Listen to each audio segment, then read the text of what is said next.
project is to what extent does financial background influence degree choice in college students? I'm Ellie. I'm Julia. I'm Erin. I'm Vivian. Michael. We're going to start with just like an overview of what we're going to be talking about. We're going to start with the introduction, which is going to have some statistics and some of our research objectives. Then we'll move into our literature review, which will have some information about how incomes affect majors. And then we'll move into the hypothesis, which will talk about our independent and dependent variables. Moving into the survey plan, then we'll talk about our survey objectives, our survey method, and our week-by-week task breakdown. And then the sample plan, we'll talk about our sample method and some potential limitations, and then we'll finish up with our conclusion. So to kind of get things started, show of hands, how many of you guys considered your earning salary when you chose your major? Okay. A statistic shows that about 50% of students consider their earnings when choosing their degree. Another statistic shows that wealthier families are more likely to choose degrees in a higher paying field or pursue degrees in a higher paying field, while lower income families struggle with possible barriers that prevent them from going into a higher paying degree, forcing them to go into a lower earning degree. So what's the big deal? Why are we talking about this? Why do we choose this topic? We believe that it is highly relevant to students today and going forward when discussing their limitations or financial background and getting them set up for success in college and beyond. And before we move on, just to get the ball rolling, just think to yourself, if money was not a thing, didn't exist, would you be studying what you're studying right now? And I think for some of us, it would be the same. For a lot of us, it might be different.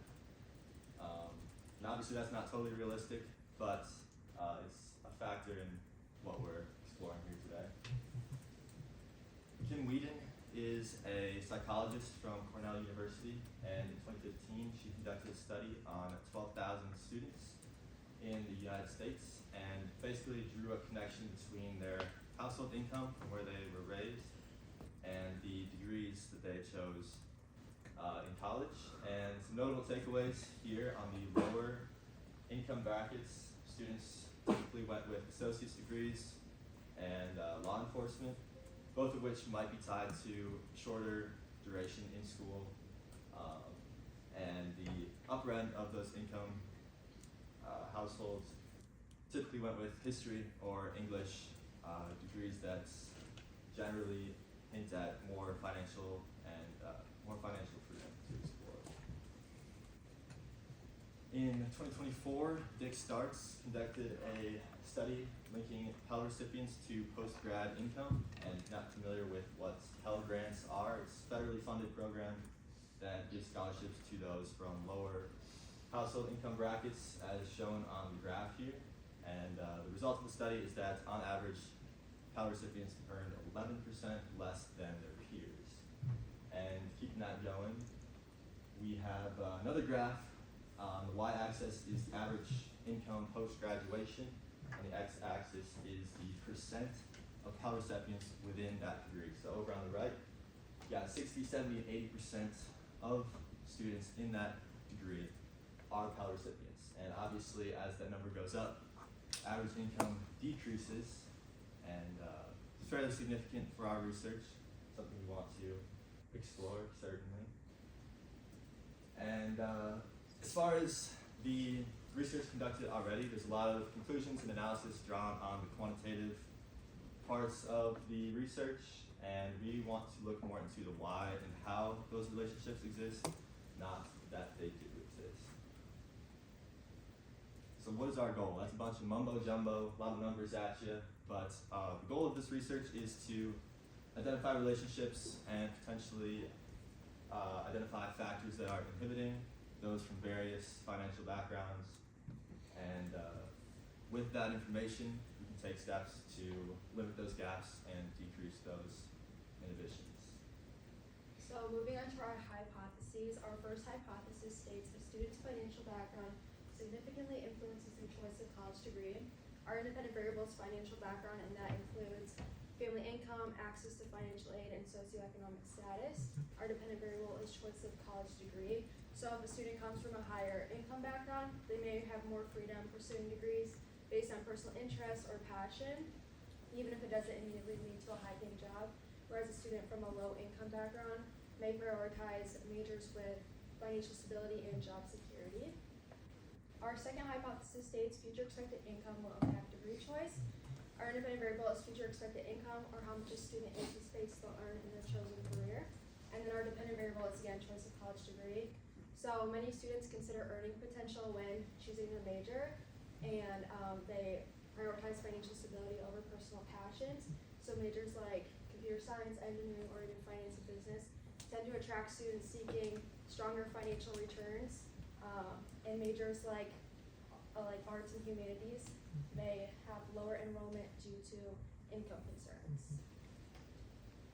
Moving on to our survey plan, we are going to be looking at our survey objectives, and what we're trying to find is we want to determine the extent to which financial background influences a student's degree choice.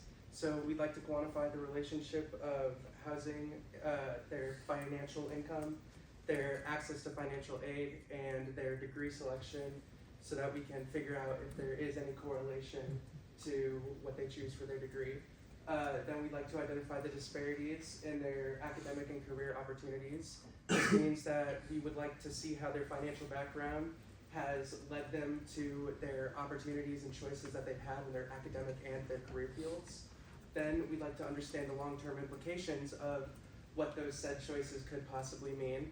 And so we'd like to analyze how the financial based academic choices impact these students, and shows how much their satisfaction and their financial stability later on in life. We're gonna send our survey online, and we will administer this to friends and anyone that we can find on campus, so we can get the best and most accurate results.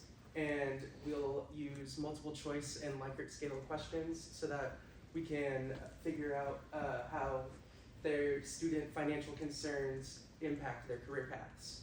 And then we'll use QR code linking and just regular linking to make our survey fast and accessible.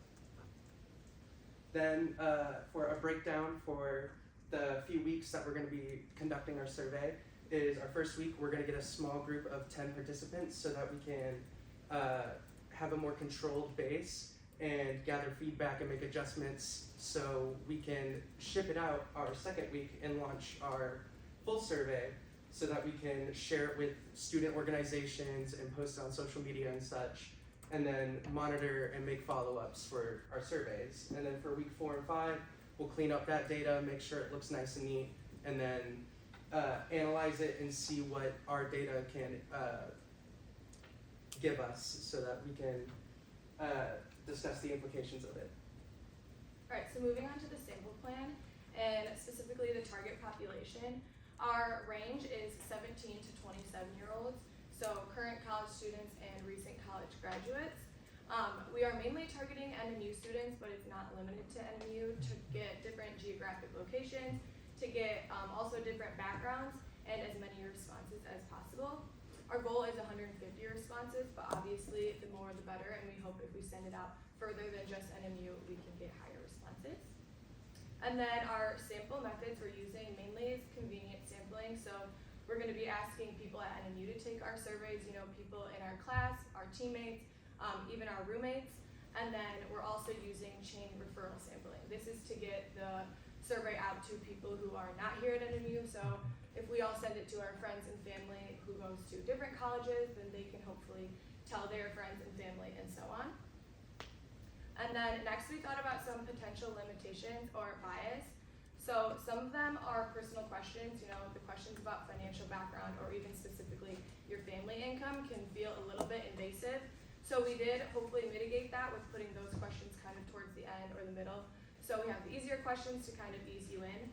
And then another one we kind of thought about is not knowing the answer to your question or to the answer of your family income. Some families might keep that a little bit more private from their kids. So hopefully that's not a huge issue, but if that is a huge issue, then we might have some less people answering our conclusion, our goal is to gather enough data to understand how it correlates to our hypotheses. And then with our data, we hope to use it to help provide our peers when choosing their degree. And after we receive the data that we collect, we hope that it'll influence